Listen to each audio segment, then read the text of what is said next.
Here are the letters the Romans gave us. And here are the countries whose languages derive from Latin. Today they cover half the world.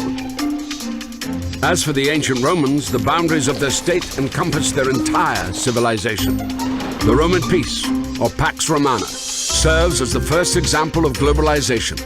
Let's take a walk across 12 centuries of the Roman history. And yes, those numerals are also a Roman legacy.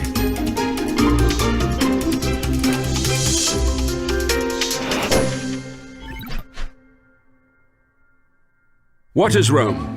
A city on 7 hills, capital of Italy. But that is today. And 2,000 years ago, there it is.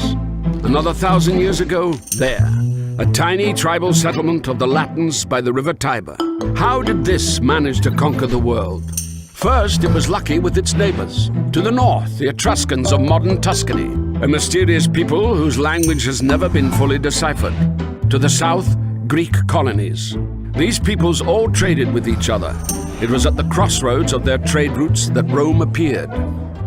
From the very start, Rome has been an open city, a safe haven for outcasts, murderers, runaway slaves. Rome offered migrants a unique opportunity to become fully fledged citizens.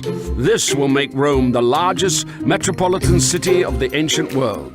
The Romans themselves believed they were descendants of refugees from the Middle East who had survived the Trojan War. Romulus and Remus were the great-grandchildren of the Trojan hero Aeneas.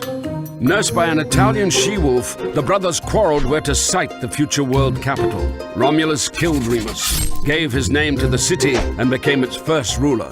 As legend has it, there were 7 kings, each of which enjoyed a lengthy reign and left some beneficial legacy. A calendar, a sewer system, or the Capitolium, a temple to the senior god Jupiter. Much of what the Romans later became famous for, aqueducts, bridges, perhaps even the gladiatorial games, were borrowed from the Etruscans. This people had invented the Latin alphabet by adapting the Greek letters for their own needs. It's not surprising that their last kings were Etruscan.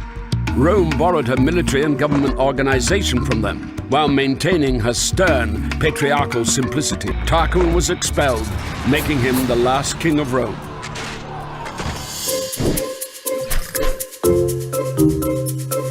The Romans decided to prevent any such concentration of power ever again.